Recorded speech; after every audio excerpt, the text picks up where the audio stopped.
Estamos com o nosso entrevistado de hoje, o Dr. Jimmy Brito, advogado especialista na área criminal, para falarmos de um tema tão quanto polêmico, mas muito esclarecedor, que é as principais causas de erros judiciais como fator de violação de direitos e garantias fundamentais. Boa tarde, doutor Jimmy. Se apresenta para o nosso público, por gentileza. Boa tarde, Emerson, carinhosamente Messinho.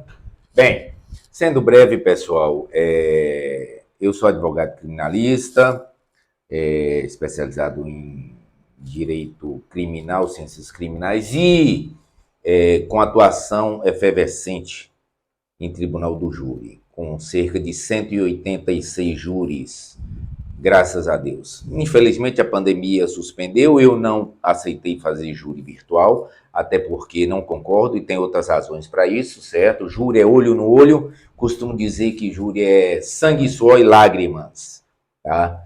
E falando em erros judiciários, é isso. Júri, se houver um erro judiciário, não se corrige, até porque não é o juiz togado que erra, são os jurados. Então a responsabilidade é bem maior.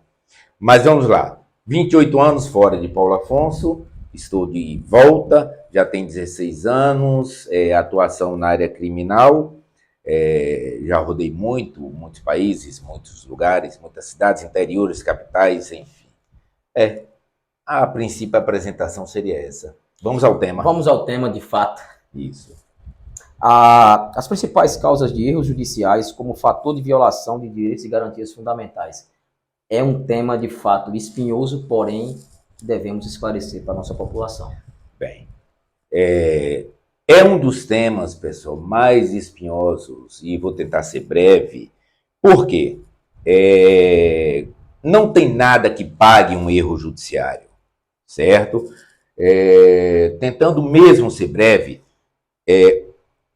2021 teve um senhor que foi condenado e passou 43 anos preso e foi descoberto e foi mostrado e demonstrado sua inocência. Isso nos Estados Unidos da América, ok? Saiu. Bem, tem algo que pague isso? Não, acredito que não.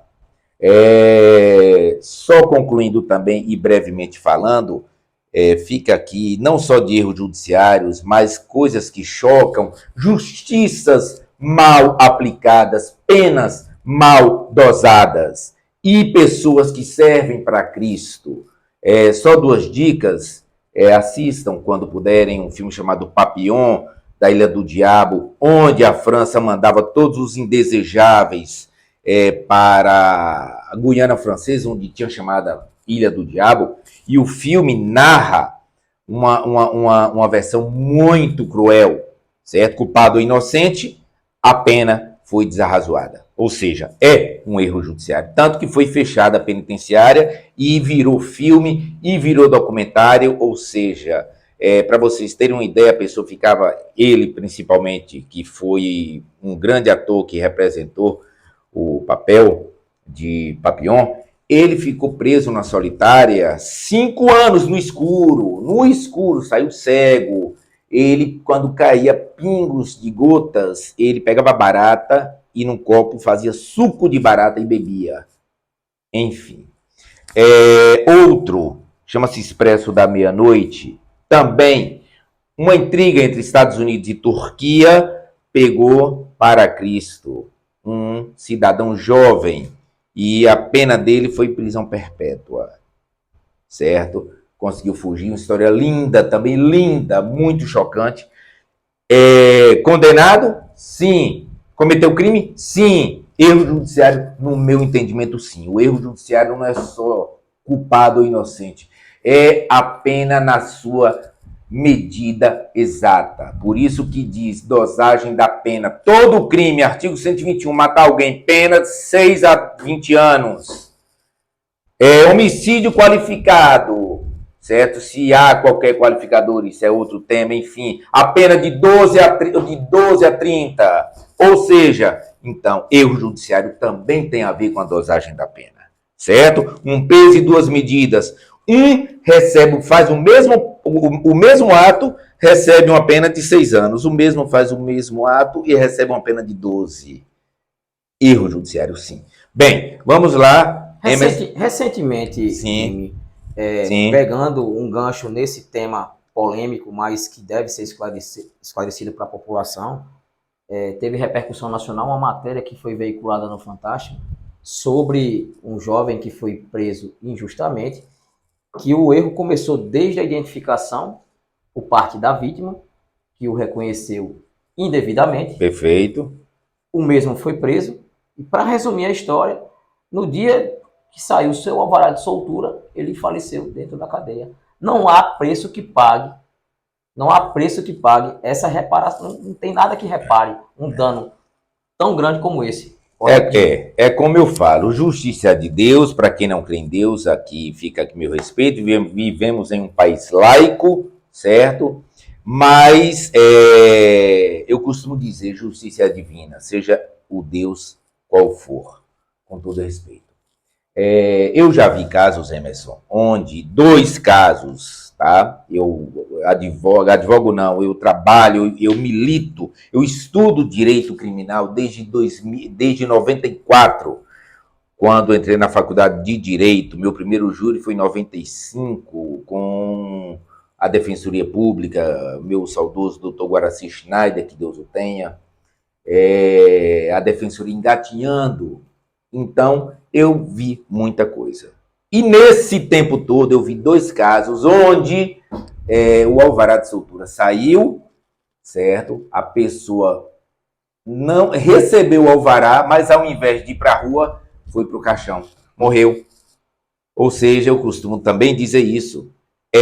No Brasil não tem pena de morte, a não ser em caso de guerra declarada, esse é outro assunto. Também polêmico, né? Trata-se de casos constitucionais de intervenção, está muito em voga, é um tema lá para frente, enfim, mas é de interesse da população, o povo divaga muito sobre isso, mas temos sim estados de exceção, que é estado de guerra, estado de...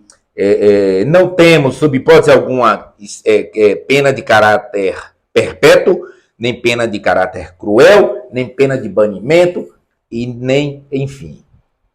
nós temos lá nas cláusulas pétreas também.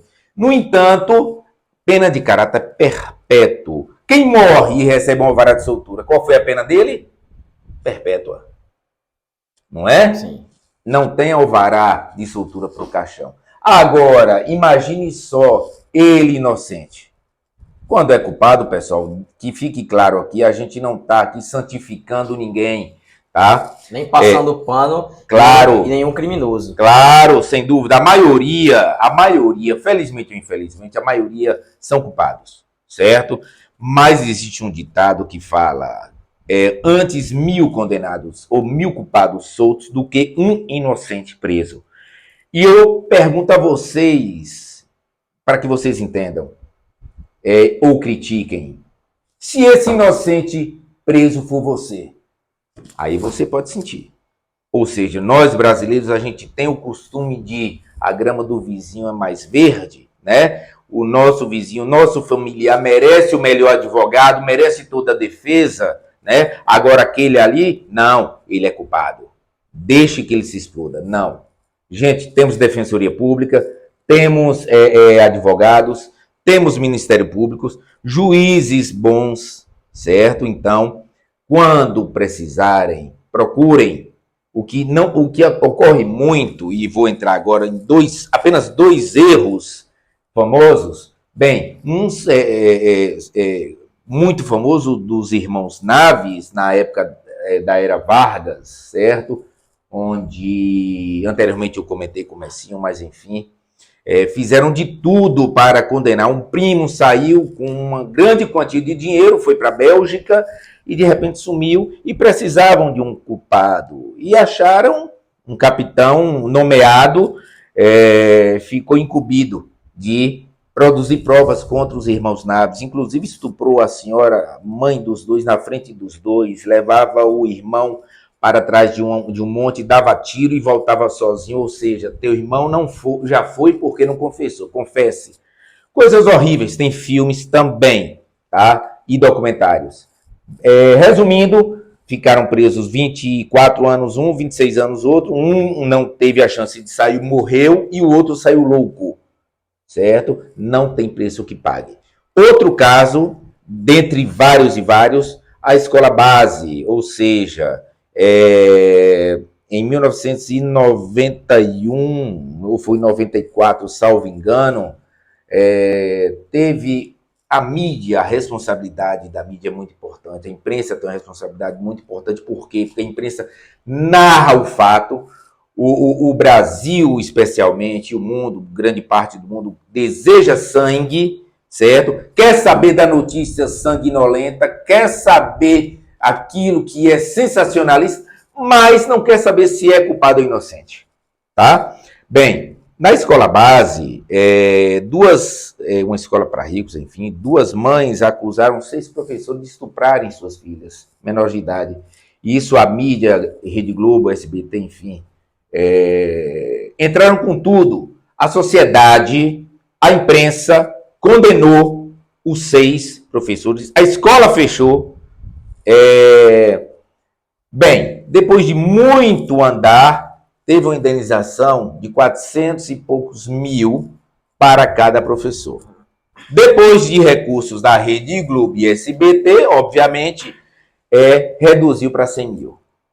Bem, a escola não existe mais, poucas pessoas sabem desse caso, certo? 100 mil reais, pessoal, não paga a inocência de ninguém, tá? Então a responsabilidade é grande, certo? Erro judiciário não tem como você corrigir. E agora, finalizando também, um caso que eu fiz aqui, fui chamado na época, nomeado como advogado ativo para fazer a defesa de um senhor que apareceu na casa dele uma moça com a vagina toda retalhada, estava sangrando, retalhada, quase morrendo, bateu na porta, entrou.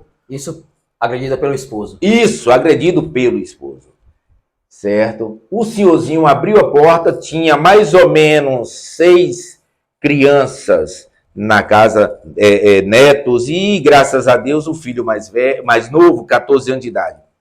Esse agressor, ele começou a exigir que o senhor abrisse a porta e devolvesse a mulher dele.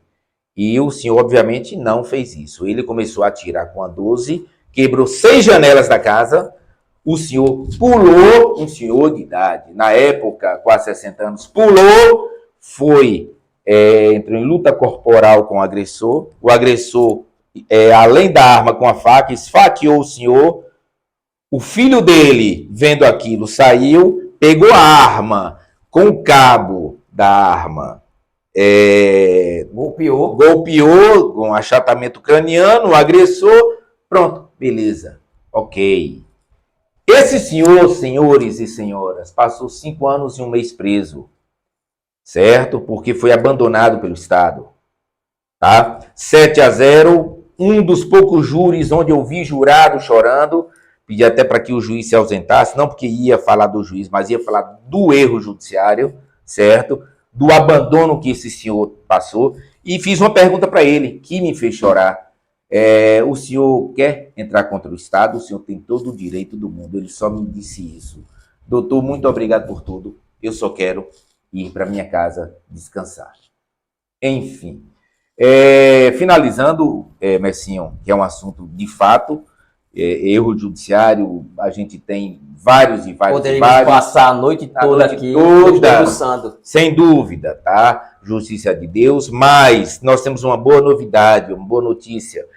Para quem já trabalhou nesse tempo todo, eu já vi todo tipo de juiz, de promotor, de delegado, enfim.